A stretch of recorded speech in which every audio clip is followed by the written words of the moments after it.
Hi friends, good morning. അപ്പോൾ ഞാൻ ഇന്നത്തെ ദിവസമാണ് കേട്ടോ കാണിക്കാൻ പോകുന്നത്. അപ്പോൾ രാവിലെ തന്നെ എണീറ്റ് നല്ല കടുപ്പത്തിലൊരു ചായ ഉണ്ടാക്കാമെന്ന് വിചാരിച്ചു. ചായയൊക്കെ അടുപ്പത്ത് വെച്ചിട്ട് മാവ് എടുത്തിട്ട് ദോശ ഉണ്ടാക്കാനുള്ള പ്ലാനാണ് കേട്ടോ. അപ്പോൾ മാവൊക്കെ ഒന്ന് ഇളക്കി വെച്ചു. അപ്പോഴേക്കും നമ്മുടെ ചായ ഇവിടെ റെഡി ആയിട്ടുണ്ട്.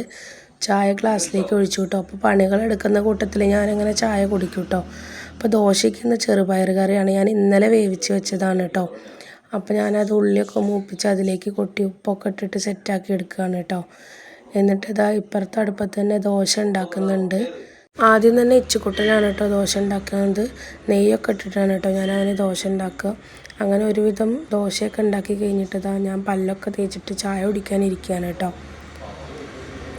ഇപ്പോൾ ദോശയും ചെറുപയർ കറിയും പിന്നെ ഏട്ടൻ ഒരു ചമ്മന്തി വാങ്ങിക്കൊണ്ട് വന്നിട്ടുണ്ടായിരുന്നു കേട്ടോ, ചുട്ടരച്ച ചമ്മന്തി. അപ്പോൾ അതും കൂട്ടിയിട്ട് ചായ കുടിച്ചു. അതൊക്കെ കഴിഞ്ഞ് കുട്ടി പണികളൊക്കെ കഴിഞ്ഞ് ഉച്ചത്തേക്കുള്ള പണികൾ നോക്കാൻ തുടങ്ങി കേട്ടോ. മീൻ വാങ്ങിയിട്ടുണ്ടായിരുന്നു ഞങ്ങൾ. മീൻ തലേ ദിവസം വാങ്ങിയതാണ് കേട്ടോ. അയിലയും നെയ്മീനൊക്കെ വാങ്ങിയിട്ടുണ്ടായിരുന്നു. അയില കറി വയ്ക്കാമെന്നും നെയ്മീൻ വറുക്കാമെന്നൊക്കെ വിചാരിച്ചു. അങ്ങനെ തേങ്ങാപ്പാലൊക്കെ ഒഴിച്ചിട്ടാണ് കേട്ടോ കറി വയ്ക്കുന്നത്. ഇന്നലെ ചേച്ചിയുടെ വീട്ടിൽ പോയി വരുമ്പോഴാണ് കേട്ടോ മീൻ മേടിക്കാമെന്ന് വിചാരിച്ചത്. അങ്ങനെ അയില ഒരുവിധം സെറ്റാക്കി അവിടെ വെച്ചിട്ടുണ്ട്. ഇപ്പുറത്ത് നെയ്മീൻ വറുക്കാനും ഇട്ടിട്ടുണ്ട് കേട്ടോ. ചെറിയ കഷ്ണങ്ങളാക്കി ഇന്നലെ രാത്രി ഞാൻ മസാലകളൊക്കെ ഇട്ടിട്ട് ഫ്രിഡ്ജിൽ മാറ്റി വെച്ചതാണ്. ഈ സമയം കൊണ്ട് തന്നെ നമ്മുടെ കറി നന്നായിട്ട് തിളച്ച് വരുന്നുണ്ട് കേട്ടോ. നല്ലൊരു മണമൊക്കെ വരുന്നുണ്ട്. ഞാൻ ആദ്യമായിട്ടാണ് ഈ തരത്തിൽ മീൻ കറി വെക്കുന്നത് കേട്ടോ. ഇപ്പുറത്ത് മീൻ ഞാനൊന്ന് മറിച്ചിട്ട് കൊടുക്കുന്നുണ്ട്. അതിൻ്റെ ഇടയിൽ ഇച്ചുക്കുട്ടൻ എന്നെ വന്ന് ശല്യം ചെയ്യുന്നൊക്കെ ഉണ്ട് കേട്ടോ. അപ്പോൾ അതാ മീനൊന്ന് തിളച്ച് വന്നപ്പോൾ ഞാൻ അതിലേക്ക് തേങ്ങാപ്പാലാണ് കേട്ടോ ഒഴിച്ചു കൊടുക്കുന്നത്.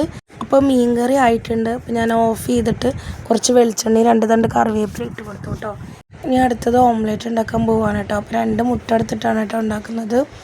ഇവിടെ പിന്നെ മുട്ട എല്ലാവർക്കും ഇഷ്ടമായത് കൊണ്ട് തന്നെ എപ്പോഴും മുട്ട ഓംലെറ്റോ ബുൾസൊക്കെ ആയിട്ട് ഞാൻ ചോറിൻ്റെ കൂടെ തന്നെ ഉണ്ടാക്കാറുണ്ട് കേട്ടോ, ചോറ് കഴിക്കാൻ നേരത്ത്. അങ്ങനെ ഇത് ഓംലെറ്റൊക്കെ ഉണ്ടാക്കി. ഓംലെറ്റ് ഉണ്ടാക്കാനൊക്കെ സുഖമാണ് കേട്ടോ, പക്ഷെ അത് മറിച്ചിടാനും പൊട്ടാതെ കിട്ടാനുമാണ് ടാസ്ക്. അങ്ങനെ ഒരു വിധത്തിൽ അതൊക്കെ മറിച്ചിട്ട് പൊട്ടാതെ കിട്ടുകയും ചെയ്തു കേട്ടോ. പിന്നെ ഇന്നലത്തെ കുറച്ച് കയ്പ്പയ്ക്കുപ്പേരി ഉണ്ടായിരുന്നു, അതൊന്ന് ചൂടാക്കി എടുക്കാമെന്ന് വിചാരിച്ചു. ഞാൻ കയ്പ്പയ്ക്കൊന്നും കഴിക്കില്ല. ഇവിടെ ഏട്ടൻ മാത്രമേ കയ്പ്പയ്ക്ക കഴിക്കാറുള്ളൂ കേട്ടോ. അപ്പോൾ നമ്മുടെ മീൻ കറി കുറച്ച് ടൈം അവിടെ അടച്ചു വെച്ചത് നോക്കിയതാണ് കേട്ടോ. നല്ല അടിപൊളിയായിട്ട് വന്നിട്ടുണ്ടായിരുന്നു. അങ്ങനെ ഉച്ചത്തെ ഊണും റെഡിയായി. അപ്പോൾ ഞാനിതാ ചോറ് വിളമ്പാണ് കേട്ടോ.